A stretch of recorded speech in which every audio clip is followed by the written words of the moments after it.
Welcome back to the Deep Dive, where we take big stacks of articles, research, and expertise and distill them into actionable knowledge. And today we are tackling a paradox I think pretty much every family faces this time of year, the holidays.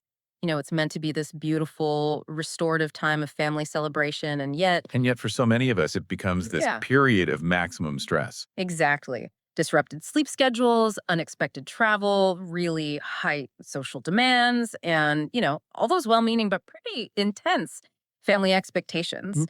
So, our mission today is to really cut through that noise and give you a guide to making the holidays feel restorative, not reactive. Yeah, that's the perfect mission statement. We've synthesized sources that cover really three main areas. First, the core philosophy of gentle and respectful parenting. Hmm. That'll include things like RIE principles. Okay. Second, evidence based discipline models like collaborative problem solving. And finally, some of the current research on child development and, stress management. So, the goal is both the big picture and the practical tools, like the actual scripts to use in those tough moments. That's it. How to hold your boundaries without severing the connection when it really matters. Okay, let's unpack this, starting with that foundational philosophy. The sources seem to really strongly endorse a shift toward what they're calling the authoritative paradigm, Yes. which moves us past some of the more traditional discipline models that are often, kind of fear based or shame Right. based. And what's essential to understand about the authoritative style is that it's the consistent optimal approach identified by developmental research. It's defined by a successful balance A balance between what? between high responsiveness or warmth and at the same time, high demandingness or structure. You really can't have one without the other and still hit that optimal outcome. And the sources are quick to point out the risks of getting that balance wrong, right? Oh, absolutely. Yeah. We have to acknowledge the traps.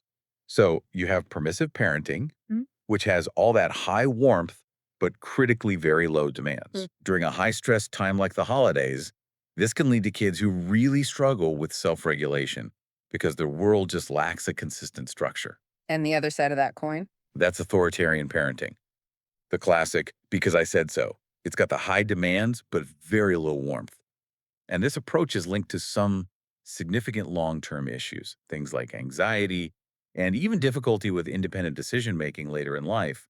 We need a third path. Wait, so the sources are linking the modern, very popular, gentle parenting approach to that authoritative model. I think for a lot of people, that sounds like a contradiction. They hear gentle and think permissive.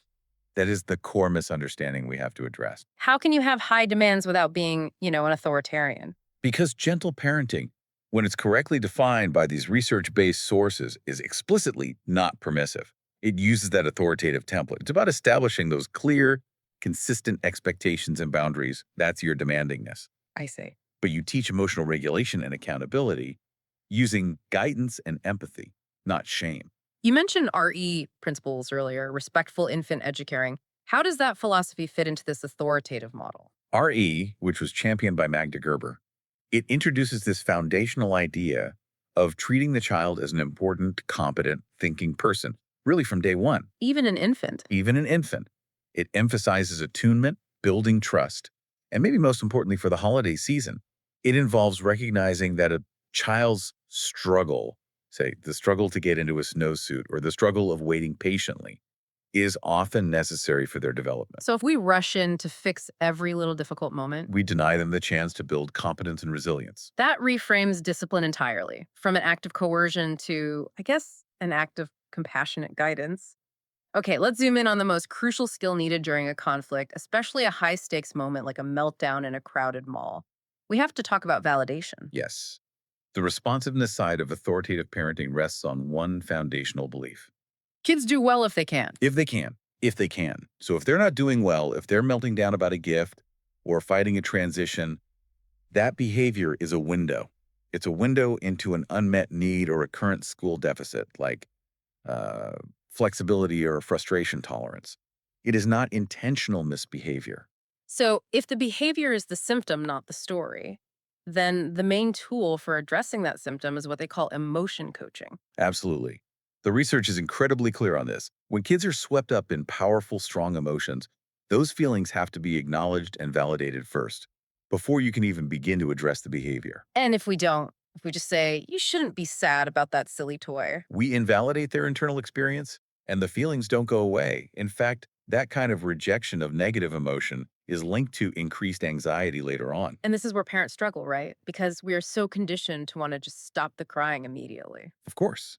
But the crucial parent role, according to the research, is not to avoid the distress or fix it right away, but to help the child tolerate and work through the feeling.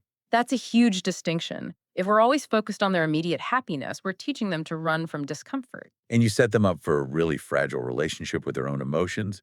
We need to reinforce that they can handle big feelings and that you're right there to help them navigate it. Okay, that script is so important. Let's take the classic scenario. Child desperately wants some overpriced, sugary thing at a relative's house, and it leads to a very visible tantrum. You're feeling that social pressure. Give us the language. First, you have to tune out the perceived judgment from the outside world, all those eyes staring. You tune into your child. Validation first, then you hold the boundary. Good. The script is simple. You really want those fancy cookies, don't you? I can see you are so disappointed, and it's really hard when we can't have what we want. You name the feeling, you validate the struggle, And then, then you state the boundary, kindly but firmly. And I'm not buying them today. that sounds great in theory, but when I'm actually standing in that crowded store, just sweating under the pressure, how do I actually tune out all those external factors? It requires deep parental self-reflection, which the sources highlight as, frankly, non-negotiable. We have to model healthy ways of handling our own anxiety and frustration. Because they're watching us. They're learning their coping skills directly from us. Hmm. If we want our children to manage disappointment well, we have to let them watch us grapple with our own frustrations in a healthy, transparent way. Hmm. If you yell when you're frustrated, you're teaching them that's the appropriate response. Okay, so we've covered the warmth and responsiveness side. Now let's tackle the harder part for a lot of people. The structure and the discipline, that demandingness axis. If we aren't using traditional punishment, how do we enforce that structure? We view discipline as a teaching tool. It's Yeah. meant to promote self-regulation and independence. So it's all about consequences that are relational and instructional, not punitive. And there are two main types, right? Exactly. First, you have natural consequences. These are outcomes that happen automatically with zero adult intervention. So if you leave your new toy outside in the rain, it gets rusty. The world does the teaching for you. Crazy. It's hugely effective because it connects the child's choice directly to the outcome. If they stay up too late during a holiday visit, the natural consequence is they're exhausted and miss the fun activity the next morning. And the second type, the ones we sometimes have to impose. Those are logical consequences. Yeah. And the key here is they are predetermined by the parent and must be rationally related to the behavior. They can't feel arbitrary. Give me an example. Okay, a classic. If siblings are fighting and arguing over a new game during a family gathering, the logical consequence is that the game is put away for a specified period of time. Not, go to your room, which has nothing to do with the game. Exactly. The structured application forces the child to engage their executive functions, to really assess cause and effect. What if we have a predictable repeating behavior? Like maybe every single year, my kid freaks out about the fancy outfit for Christmas Eve dinner, and logical consequences just aren't cutting it. That's when the sources recommend we escalate to a more advanced, trauma-informed approach called collaborative problem solving, or CPS. Okay. The goal here is not to impose your will. It's to recognize that the child has a skill deficit or an unmet need, maybe flexibility or a sensory tolerance, and to collaborate with them to solve the problem that's leading to the behavior. And this is operationalized through something called Plan B. Yes. Let's walk through the 3 steps of Plan B using that outfit refusal example. Great. So the adult expectation is you have to wear the nice sweater for the family photo. The child's behavior is a meltdown. Right. So step 1 is the empathy step. You gather information, you say something like, "Hey, I noticed you were really upset when I showed you this sweater. What's hard for you about wearing that?" And they might say, it's too itchy or feels tight. Exactly. You get their perspective. Step 2 is the define adult concern step. Now, you clearly share your concern. My concern is that we need to take family photos for Grandpa tonight, and we're going to be late if we spend 20 minutes arguing about clothes. Okay, both concerns are on the table. And finally, step 3 is the invitation step. You collaboratively generate solutions. You might ask, "Okay, it's itchy and I need you in the photo. Can we find a soft t-shirt to wear underneath it? Or maybe you could wear the itchy sweater just for the 10 minutes of photos, and then you can change right after." So the goal is mutual buy-in, not just compliance. That's the key. It de-escalates the power struggle. This feels like a phenomenal framework. Now let's apply this directly to the unique logistics of holiday stress. The connection between holiday disruption and neurological function is huge. I mean, kids and adults, especially those with executive function challenges or neurodivergence like ADHD or autism, they rely heavily on routine and predictability. So when routines are broken and social demands surge, Stress increases dramatically, and that leads to the very meltdowns we were just talking about. so we need proactive steps. If we know we have a busy family event coming up, what's the single best thing we can do, maybe 24 hours out, to set our child up for success? Sleep. The sources are crystal clear on this. The most immediate, impactful step is maintaining a consistent sleep schedule as much as possible. Even slightly relaxed bedtimes during a break can critically impact a child's concentration, flexibility, and emotion regulation. Prioritize sleep first. Okay. And what about the sensory onslaught of the holidays? The bright lights, loud gatherings, new places. We have to intentionally address sensory overstimulation. When you know you're heading into a busy, unfamiliar place, you proactively offer coping tools. That might mean headphones to manage noise, or sunglasses for intense lights. Or even just a favorite small toy to hold. Exactly. Or a weighted shoulder wrap for self-regulation. It's about minimizing the stimuli they just can't filter out on their own. I also like the idea of reducing anxiety by sort of rehearsing. Yes. Practice ahead.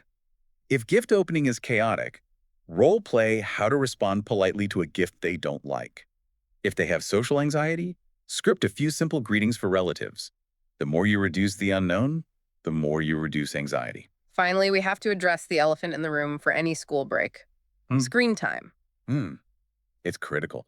Limiting screen time is critical because excessive use is linked to emotional and behavioral problems, and it profoundly disrupts sleep. While they're home, you need clear, limited boundaries, maybe 1 to 2 hours a day. But just limiting isn't enough, right? You have to replace it. You have to proactively replace that time. The sources really stress prioritizing face-to-face interaction. We're talking device-free meals, family game nights, or structured social time with cousins or friends to promote real social connections. So, what does this all mean for you, the listener, who's maybe staring down a calendar full of holiday events? It means that optimal parenting is achieved by blending these two seemingly opposite forces. The warmth, that validation and connection with clear structure through constructive consequences and collaborative problem solving. The path to a less stressful holiday is paved by intentional preparation, And prioritizing that parent child relationship above everything else. above the pressure from relatives, above the perfect photo, above everything. And here's a nuance I think really elevates this whole deep dive. The research shows that even parents who really identify with gentle parenting actually use a healthy mix of parent directed responses, like setting those non negotiable limits, and child directed responses, like empathy. Precisely. You don't have to be one or the other. The mix is the magic. The goal isn't achieving perfect, unwavering calmness in every moment. It's not realistic. It's not. The key insight the sources provide is gaining a healthy perspective that a child's testing and limit pushing behavior, which often surges during disruption, it's not personal, it's not malicious. It is necessary for their development as they figure out who they are, separate from you. That perspective changes everything. It helps us rise above the reactivity. It does. That's the ultimate reassurance. So, reflecting on all this, if you're looking to make this holiday season more enjoyable, maybe consider one small action item today. Focus on enacting just one simple family ritual. It doesn't even matter what it is. Right. The sources note that the mere act of enacting any family ritual is strongly associated with greater enjoyment and closeness during the holidays. Find your ritual and just start there.